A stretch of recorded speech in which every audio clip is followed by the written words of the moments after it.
Olá, pessoal do primeiro ano ou da primeira série do ensino médio. Meu nome é professor Wagner e hoje nós vamos fazer uma aula de revisão sobre os filósofos pré-socráticos e os pós-socráticos. Ou seja, nós vamos falar de alguns filósofos que antecederam o período de Sócrates, que marcou a transição do pensamento filosófico, e também vamos estar falando dos pós-Sócrates, ou seja, o próprio Sócrates, falando um pouquinho sobre Platão e Aristóteles. O importante desses filósofos, principalmente você da primeira série do médio, é entender o que cada um deles contribuía à sua forma de pensamento. Dentro lá do seu componente curricular da história, de história propriamente dito, você já vai ver alguns fatos e algumas questões bem específicas sobre a historicidade desses pensadores e como que eles interferiram dentro do seu tempo. Agora, aqui em filosofia, o importante é você entender principalmente quais eram as ideias e a forma que eles pensavam em suas principais obras. Até porque você já está caminhando para as questões de Enem e de demais vestibulares. Então vamos lá. A primeira coisa que nós vamos ver então são os pré-socráticos, ou seja, como surge a ideia da filosofia. Você já teve uma aula sobre isso, então nós vamos resolver um exercício de vestibular ou de Enem e nós vamos entender como que nós podemos encontrar o que nós estudamos dentro dessas avaliações. Depois nós vamos falar um pouco dos sofistas e Sócrates, ou seja, esse contraponto que nós tivemos desse grupo de pensadores que eram sofistas com o Sócrates, na época em que ele estava ali construindo e disseminando o seu conhecimento antes de Cristo, entre os séculos 4 e 5. Nós vamos falar sobre Platão, o homem e a cidade das ideias. Então, nós vamos estar vendo um pouquinho como que Platão, ele acolhe as ideias do seu mestre Sócrates e como ele traz isso para dentro dos seus estudos e também transmissão do conhecimento, tendo em vista que Sócrates não escreveu sobre os seus estudos e conhecimentos, mas Platão fez o registro dos mesmos e, inclusive, trouxe a instituição de um espaço específico, uma escola, vamos dizer, para transmitir esse conhecimento. A filosofia de Aristóteles, aonde nós vamos verificar como que Aristóteles ele vai se posicionar perante os ensinamentos que ele obteve dentro da escola de Platão e depois como que ele trouxe transformação e o seu próprio forma de pensar e método para aquilo que vai ser desenvolvido ao longo da história. E lembrando até mesmo que Aristóteles ele é conhecido porque ele foi um dos conselheiros, após ele sair da escola de Platão, após a morte de Platão, Aristóteles ele sai da escola, não tendo assumido nenhum papel importante dentro desse espaço, e ele acaba então indo para um outro espaço, aonde ele vai ser um dos conselheiros de Alexandre, o futuro Alexandre o Grande. Então vamos lá. Então dentro dessa questão, é uma questão de vestibular, de nós selecionarmos as alternativas que correspondem e as que não correspondem. Então o texto inicial, ele traz à memória algo que nós precisamos antes de entendermos o que a questão pede. Então, por exemplo, o que há de comum entre Tales de Mileto, Anaximandro, Anaximenes de Mileto, entre Xéfanes e Colofão, Epitágoras e Samos? Todos esses pensadores propõem uma única explicação racional para o mundo. Isso é, uma reviravolta decisiva na história do pensamento. Então, aqui nós estamos falando de pensadores que tinham o mesmo intuito. Estão saindo daquele período em que tudo era explicado pela mitologia e passa a ser explicado pela razão. Então, com base nesses pensadores, ou seja, dos pré-socráticos, o que nós podemos determinar entre os socráticos e o próprio Sócrates e os próprios sofistas, enfim, entre esses filósofos do século 4 e 5 a.C., o que nós podemos afirmar como correto. Então vamos lá. Os filósofos pré-socráticos são conhecidos como filósofos da éfesis, ou seja, do início, do princípio. Porque as explicações racionais do mundo por eles produziam e apresentavam não apenas o início, o princípio, mas também o desenvolvimento e o resultado do processo pelo qual uma coisa se constituiu. Ponto. Isso é correto? É correto. Esses filósofos são conhecidos por eles começarem a indagar e buscar a resposta para a origem das coisas, para a constituição das coisas, a partir da razão, da lógica e da natureza. 2. Os filósofos pré-socráticos não foram os primeiros a tratarem da origem do desenvolvimento do universo. Antes deles já existiam os cosmogonias, mas estas eram de tipo mítico, descreviam a história do mundo como uma luta entre entidades personificadas. Isso também está correto. A ideia de tentar entender a origem do mundo e a origem das coisas não nasceu com os pré-socráticos. Eles começaram a fazer isso por meio de uma explicação lógica, racional e da natureza. Mas esse questionamento e essa forma de tentar explicar como tudo existiu e se constituiu, isso já existia desde a Grécia Antiga de forma mitológica, ou seja, pelos mitos, como essas entidades personificadas que nós conhecemos como os deuses. As explicações racionais do mundo elaboradas pelos pré-socráticos seguem o mesmo esquema ternário que estruturava os cosmogonias míticas, na medida em que também propõe uma teoria de origem do mundo, do homem e da cidade. Também está correta. 4. O nascimento das explicações racionais do mundo são também o surgimento de uma nova ordem de pensamento, complementar ao mito. Em certos momentos decisivos da história da filosofia, as duas ordens do pensamento chegam a coexistir. Exemplo disso pode ser o contrato do diálogo platônico de Timeu, quando, na apresentação do mito mais verossímil, a figura mítica do demiurgo é introduzida para explicar a produção do mundo. Ou seja, outra coisa que nós temos que ter em mente, não é porque algumas pessoas começam a tentar explicar a origem das coisas a partir da ciência e da natureza que outras pessoas deixaram de acreditar ou até mesmo de explicar a origem das coisas a partir do mito. Então, realmente, as duas formas de pensamento coexistiram, a ideia da mitologia e até mesmo da razão, ou seja, aquilo que é mito mais verossímil. 5. Tales de Mileto, um dos 7 sábios, além de matemático e físico, é considerado filósofo.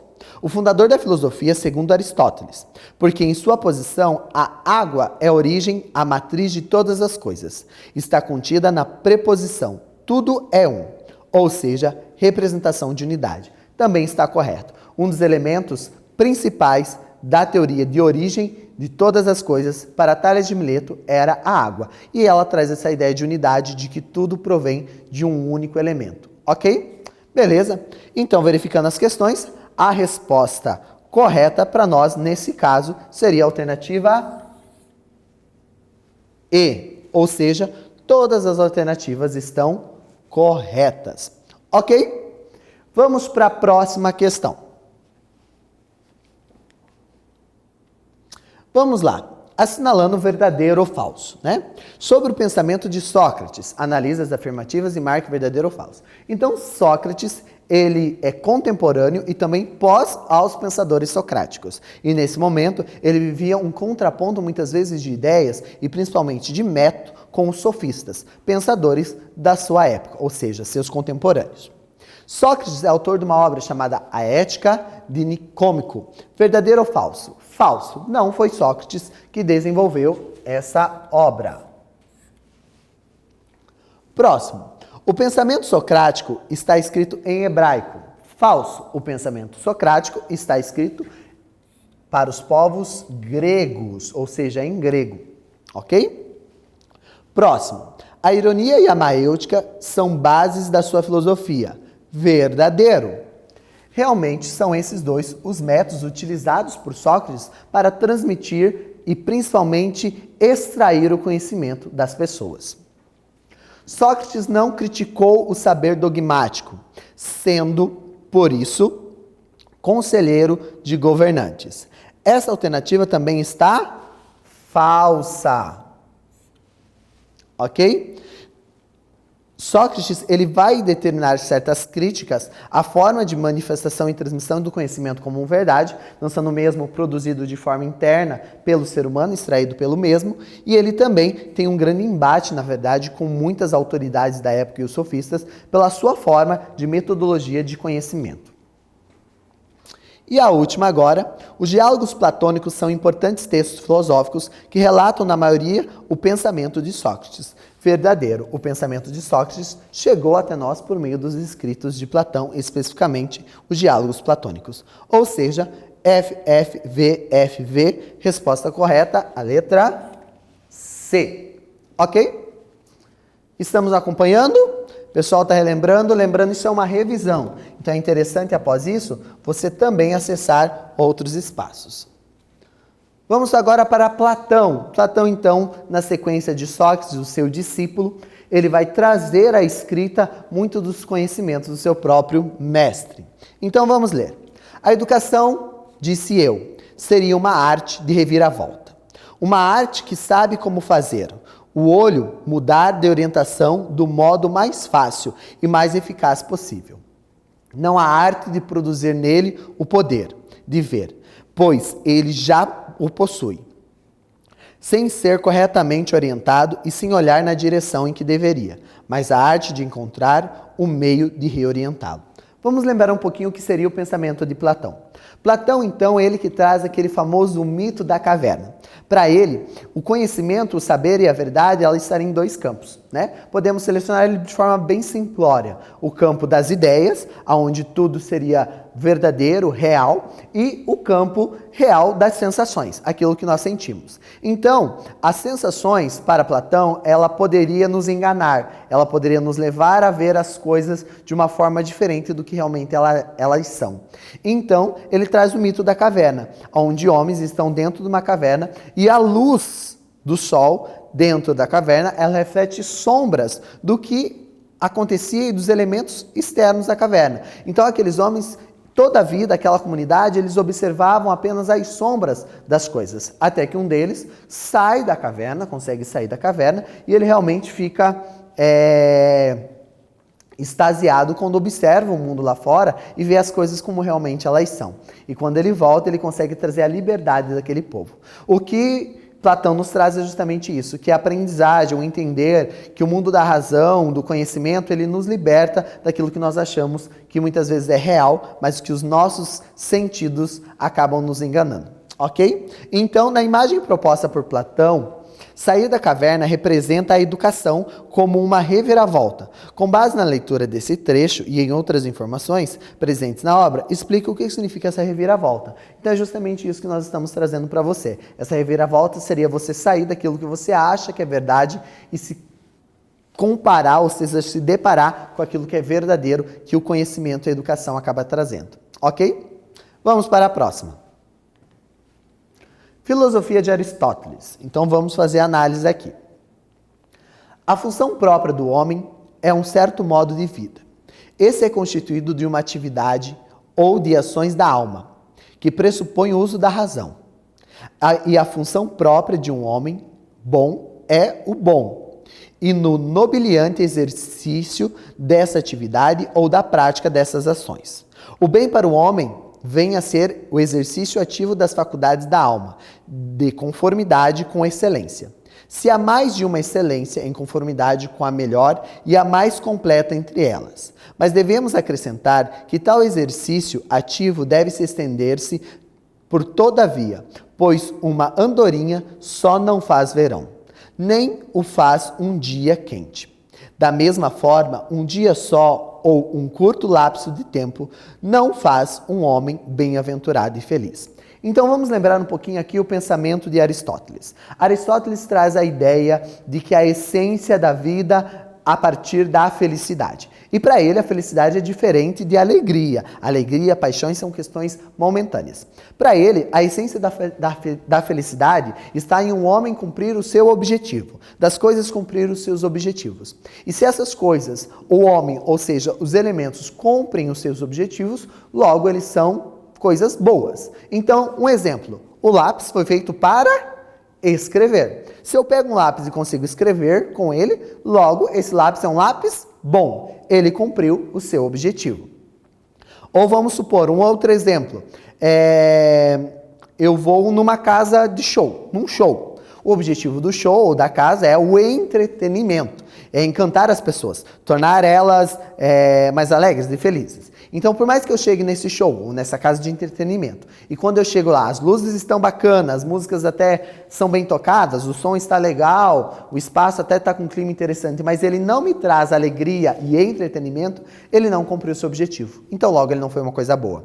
Para Aristóteles, o objetivo do homem é ser feliz. E ele vai ser feliz quando ele cumpre, então, aquilo que é o seu objetivo, que é diferente da alegria. É a felicidade em cumprir aquilo pelo qual ele foi criado, que é o seu propósito. E qual seria o propósito do homem? Nós nos diferenciamos dos animais por sermos seres racionais. Então, logo, quando pensamos, raciocinamos, somos seres racionais, estamos fazendo bem o nosso papel. É mais ou menos isso. Vamos tentar analisar as questões. Considerando o texto citado e o pensamento ético de Aristóteles, segue as afirmativas abaixo. O bem mais elevado que o ser humano pode almejar é a eudaimonia, ou seja, a felicidade. Havendo uma concordância geral que o bem supremo para o homem é a felicidade, e que bem vier e bem agir aquele que há de ser feliz. Ou seja, essa afirmativa, quando nós olhamos dela, ela está correta, está dentro do pensamento que nós comentamos. Próximo, a endomania, ou seja, a felicidade, é sempre a busca por si mesma e não a função de outra coisa, pois o ser humano escolhe viver bem como a mais elevada finalidade e por nada além do próprio viver bem. Ou seja, se nós olharmos aqui, é sempre a busca por si mesmo e não a função da outra coisa, pois o ser humano escolhe viver bem, como mais elevada finalidade, e por nada além do próprio viver bem. Dentro dessa informação, quando nós olhamos, essa alternativa ela traz um tipo de equívoco. Então, o objetivo do homem em si é ser feliz, mas não que esse ser feliz signifique viver bem, não é alegria, não é estado de prazer. Esse viver bem, ele está conectado a questões muitas vezes de momentos. Então a felicidade, ela está conectada, como eu comentei com vocês, em um homem que também cumprir o seu objetivo, que é a questão do ser racional, de ser inteligente. Então vamos ficar com essa ainda em dúvida, tá bom? Então, 3. Definindo a felicidade a partir da função própria da alma racional e do exercício ativo da faculdade da alma em conformidade com a excelência da virtude, conclui-se que os seres humanos só se é possível levar uma vida constituída por momentos de felicidade decorrentes da satisfação dos desejos e paixões, que não se subordinaram à atividade racional. 4. A felicidade é um certo modo de vida constituído de uma atividade ou de ações por via da razão conforme a ela, sendo bem melhor para o homem o exercício ativo da faculdade da alma, em conformidade com a excelência, ou seja, deve entender-se por toda a vida. E 5. Humano, ou seja, a excelência da virtude humana, como realização e excelência da tarefa humana, reside no exercício ativo da racionalidade, pois a função própria de um homem bom é o bom e a nobiliante exercício dessa atividade, ou na prática dessas ações, com conformidade da virtude, sendo este o homem bem humano supremo e a última finalidade derivativa do ser humano. Então, dentro das afirmativas acima, como podemos determinar? Somente a afirmativa 1 está incorreta? Não, a primeira está correta. O homem tem como objetivo ser feliz. Somente a afirmação 3 está incorreta? Sim, a afirmação 3 está incorreta. Por quê? Porque a felicidade humana não está conectada a desejos e paixões. Desejos e paixões estão conectados a momentos de alegria, que é algo diferente de felicidade dentro dos conceitos aristotélicos. 4, né? Então, C, as afirmações 3 e 4 estão corretas? Sim, a 3 e a 4 estão corretas. As duas trazem a ideia do homem ser bom, e ele sendo bom, sendo racional, logo será feliz. D, afirmações 1 e 3 estão corretas?